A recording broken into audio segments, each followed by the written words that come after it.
Hello, Kaizen family. I am Magdiel Santiago. I am your Kaizen practitioner, and today we're going to be learning about what is a Kaizen event.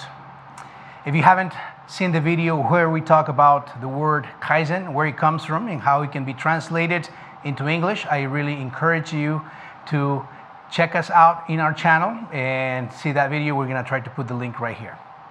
Well, let's get started. What is a Kaizen event? A Kaizen event in an organization, and this could be a restaurant, a factory, a law firm, believe it or not, a medical institution, it's a commitment by the organization, that means you and me, if we are part of the organization, to work together, to achieve a set of goals during a specific amount of time. It is a planned and coordinated set of activities where a personal, process, and organizational improvements meet to create positive transformation. I will make a big emphasis on positive. A Kaizen event should not be turned into a war room. Oftentimes, people gather and rules are not set. What was supposed to be an event for improvement becomes a blame game, becomes an area where people disrespect each other and believe it. That's not what it means, that's not what it should be. But rather a time for reflecting, learning, and implementing change for the better. Now there's a fine line, and it's the balance between you want to make it fun, you want to make it interesting, but at the same time it should feel like work. Like what I tell my kids, work feels like work. It's not sometimes fun. You have to focus. You have to make sure that you're not wasting people's time. You have to be conscious of how many people in the organization you're bringing to this event. The cost, why not? Maybe we should take a look at the cost, what it's costing us to bring all these subject matter experts and people who are responsible, accountable, informed, and consulted. You bring them to this conference room or to this set of activities. Sometimes they last for 2 days, sometimes for a week. Sometimes a Kaizen event lasts for a month if you have to move machinery. So all of that is cost. All of that creates a cost. That's an energy. That's a resource that we're going to be needing. But at the same time, you don't want to be wasting it. You want to be investing it. Okay? So it is a time for reflecting, for learning and implementing change for the better. So the word Kaizen means sacrifice for a higher good.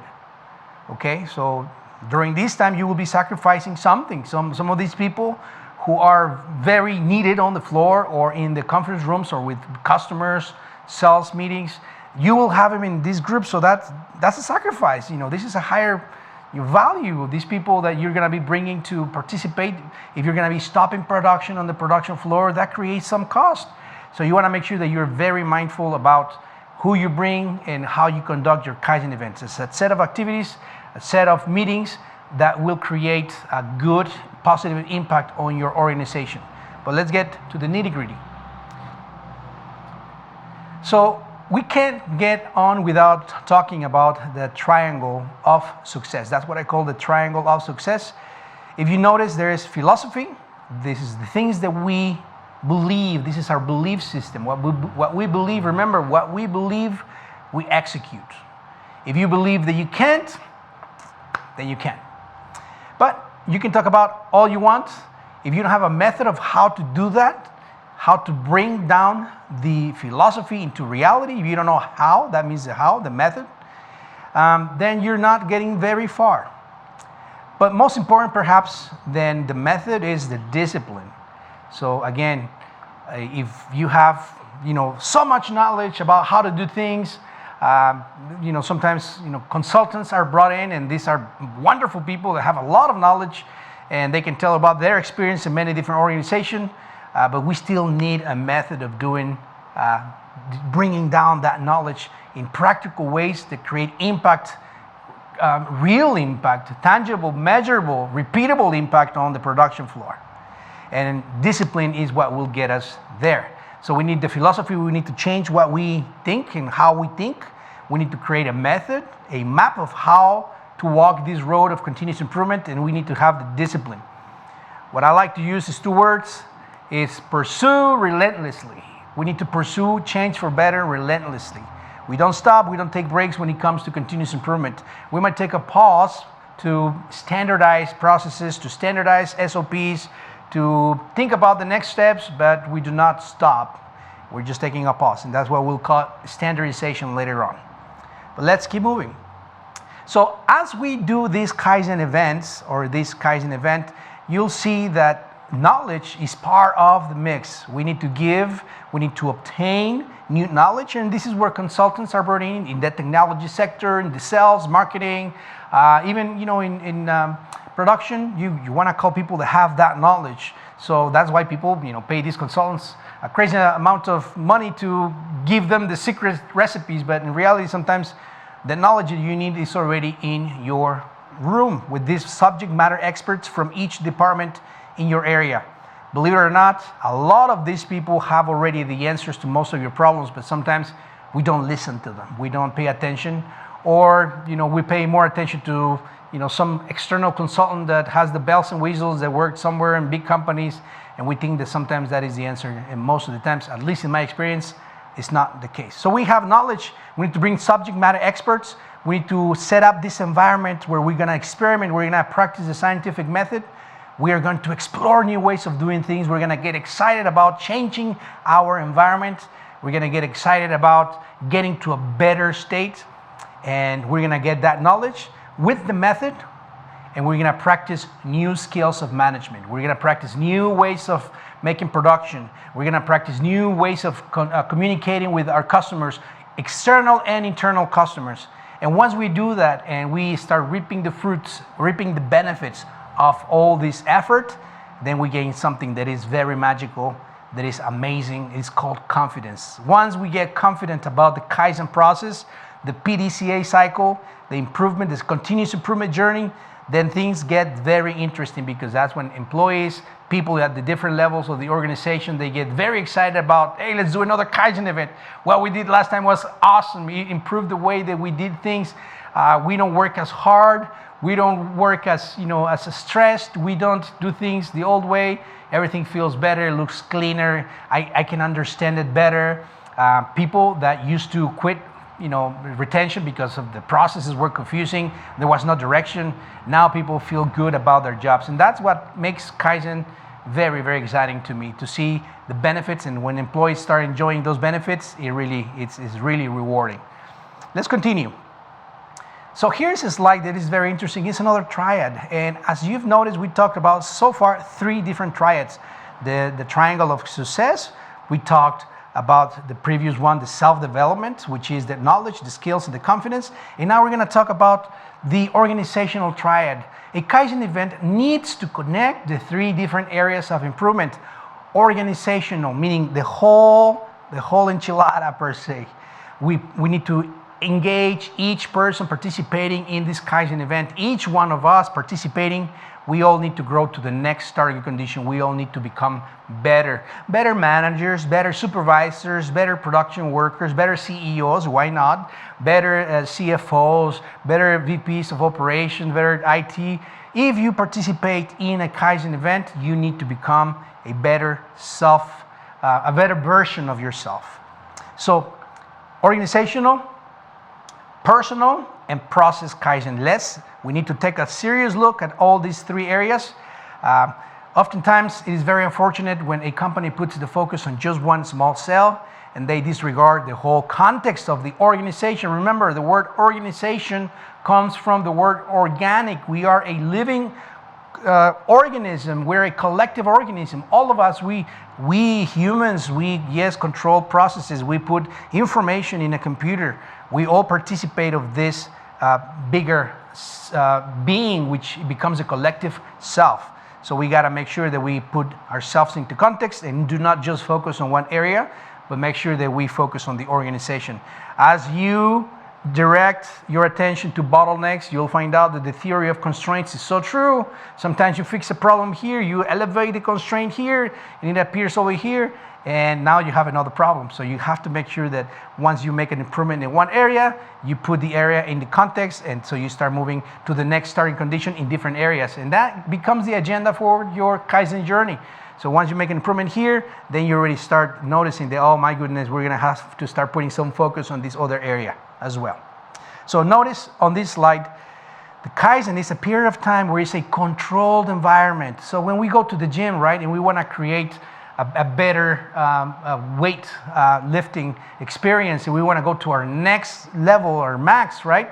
We don't wanna do this by ourselves. We wanna have a control environment where we have a spotter, right? If you're gonna do the bench press, and if your first time doing your 220, right, you get a spotter and you strive to do that until you do it to failure. So a Kaizen event, we need to look at it as that control environment where we're gonna let the reins go, let the wheel go for a little bit of how we used to do things, and we're gonna explore new ways of doing it. So there's some risks attached to that, and we need to be mindful of what those risks are. But we need to make sure that this is a control environment, that we use the RACI chart: responsible, accountable, consulted, and informed. We don't do a Kaizen event without notifying the whole organization. Listen, everybody, we're gonna be doing something different here. Everybody needs to be aware. There might be some hiccups here. We might have some problems here. We might stop the production cell from running a couple of days while we experiment with these things. Everybody needs to be notified. Please don't forget to do that. Again, responsible, accountable, consulted, and informed. We need to make sure that we communicate with all those people. And during this period of time, as we are seeing on this slide, it is okay to fail. A Kaizen event without failure is not a Kaizen event. We need to make sure that we find some areas of improvement. We'll find that sometimes we fail, but if we do, we must do it fast and we must do it cheap. Let's not wait until after we're almost done and be like, oh no, we made a mistake. That cannot happen.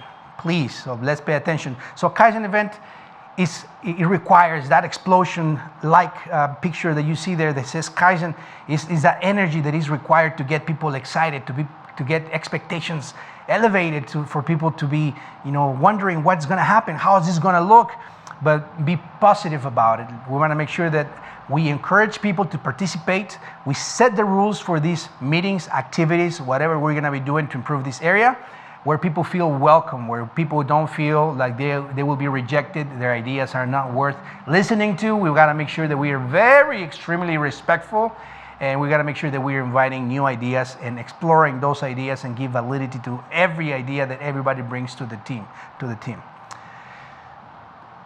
So here's another slide. To me, this is very interesting. So we set the ideal state, and it is represented by the higher on your right, the ideal state on the green.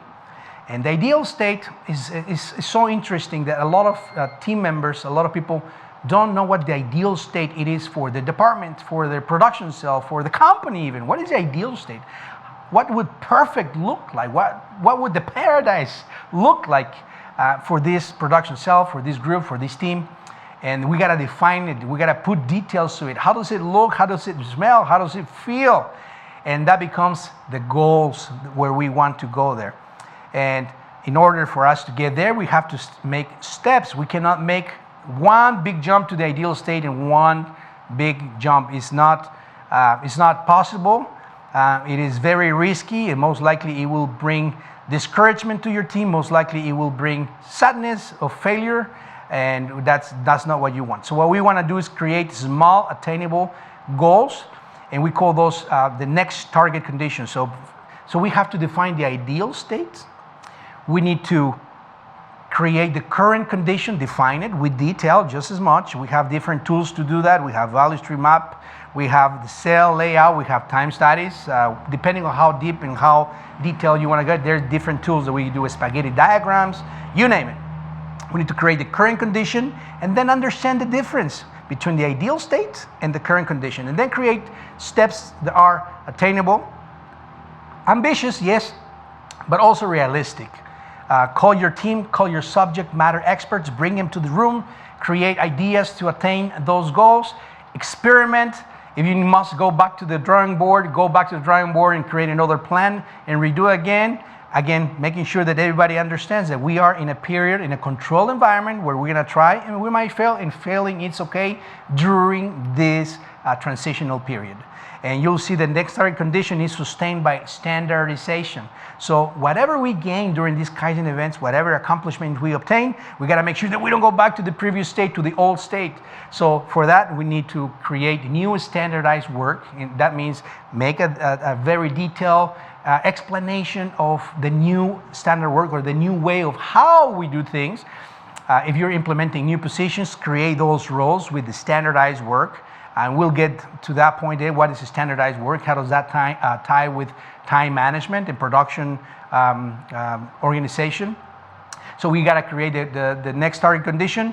And then during that period of time, that's where we have a rest period. As I was making just the example about going to the gym and benching 220 for the first time, right? So when you push your muscles to the limit, you're tearing those muscles. You're creating a little harm. Well, in the case of continuous improvement or Kaizen events, once you create a Kaizen event and you attain your goals, there's a time for you have to make up for those gains. If you stop the production cell for a couple of days, you got to make up those gains. The production schedule, you have to look at your investment for your next opportunities for investment in different areas.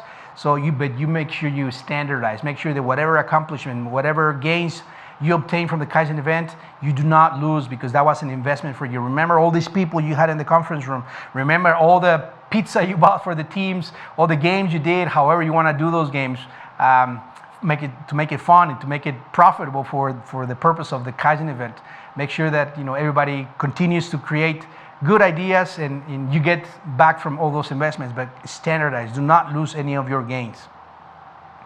And this is part of the Plan, Do, Check, Act at an intermediate level, per se.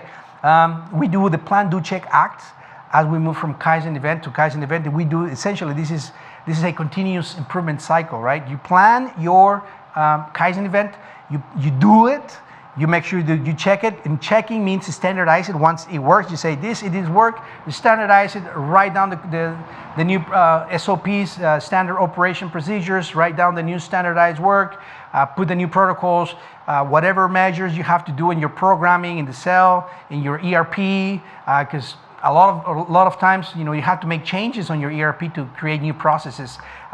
Make sure you do those, and then act upon this and move to the next cycle. The PDCA cycle, that's continuous improvement. So some ways that we do the PDCA cycle in this event is we do huddle meetings. We call for meetings really quick. We got to make sure that the meetings are stand-up meetings, make sure that people don't get too comfortable, that they don't last long, that you're actually adding value with these meetings. Make sure that you do.